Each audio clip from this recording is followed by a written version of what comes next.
Have a great day, ma'am. I am Robejian Luardo Selvano, taking up Bachelor of Technological Education major in Comtech. And my understanding in this subject in assessment learning tool that they have 8 lessons to help us as our guide in assessing students and give them an advice of what they need to improve.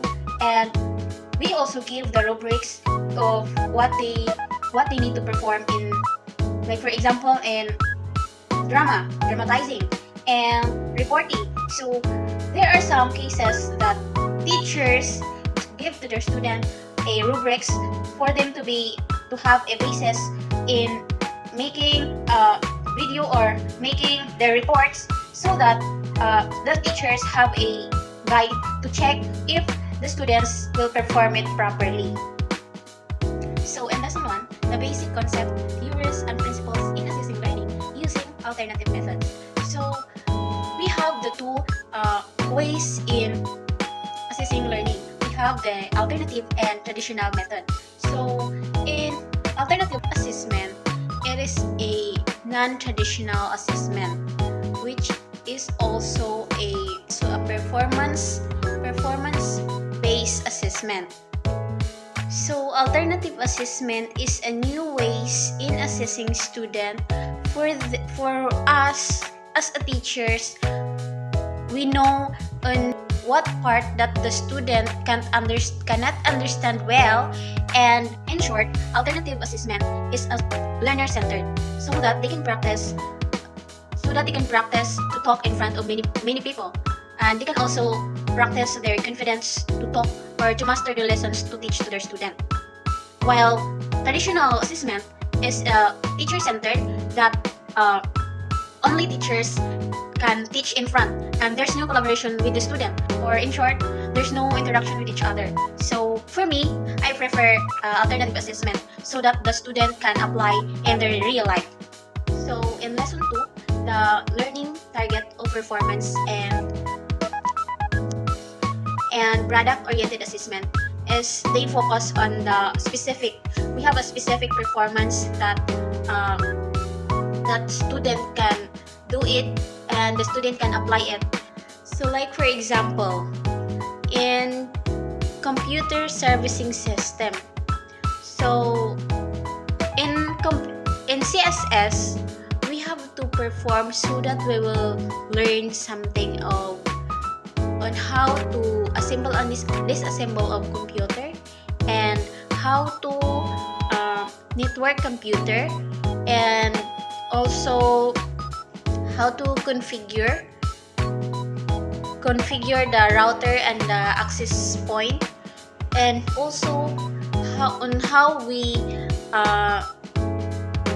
recover the system unit, so that we can fix it everything. So in computer servicing system is we should perform in order for us to learn and to us to be competent on what we did.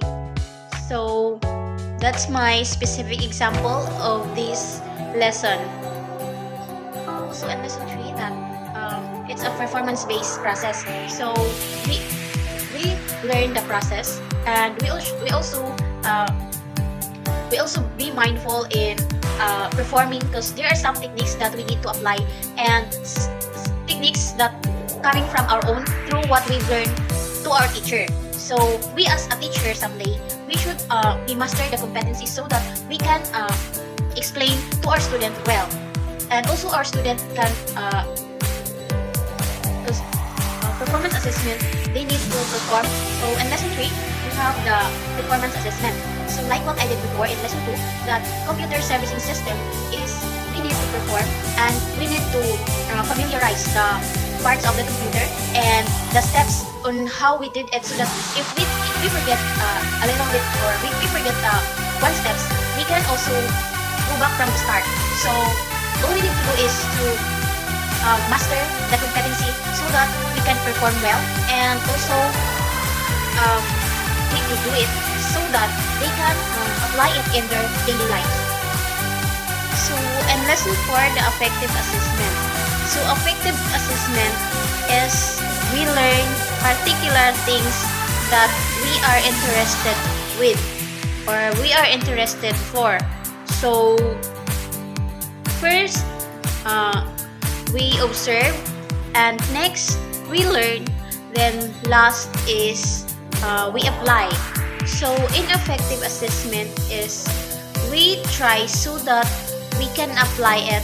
We have here the lesson 5. So lesson 5 is portfolio assessment. So portfolio assessment is about the collection of what we have learned in this particular topics or particular subjects like what we did right now. It is also a portfolio, but through oral. Yes, but specifically portfolio in traditional way, we are making a collection of different lessons of what you have learned through paper and pen in a creative way and in an attractive scrapbook. So we can design that, and we can design according to the topic that relates also of what you have made, of what you make a portfolio. So in lesson 6, we know the process and developing and using rubrics for alternative assessment. So in these lessons, we'll learn the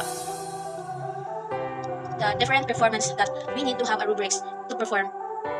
So we have here the different student performance that the teacher should make a rubric so as their basis in making with it, like in student performance. We have the oral presentation for demonstration, then individual or group reports, skills demonstration for like reading and teaching or based on their passion, extemporaneous in dramatic or in a creative performance like dance, musical, poetry, also public speaking like debates and declamation, inspirational speech. We have also the product or outputs like for example painting, posters, and collage, video presentation. Also the portfolio, that is also example in product or output. So after processing, developing and using rubrics for alternative methods or alternative assessment, we have also the organization and analyze of assessment data for would be easy for them, and it is like using different scaling of data. So in the last lesson, which communicating and reporting of assessment data from alternative methods or alternative assessment. So since we are then scaling or assessing the students' progress or assessing student learning, we also communicate or we also report of which part that the student that they needs to improve using the rubrics given on the particular activity. And that's all. Thank you. Alternative methods or alternative assessment.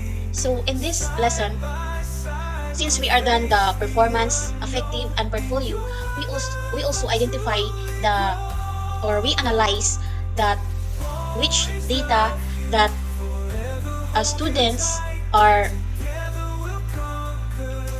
or which assessment that suit to their particular interest, or it is also assessing student of it is also analyzing the data of which assessment the student can if the students learn with progress, and also which assessment that student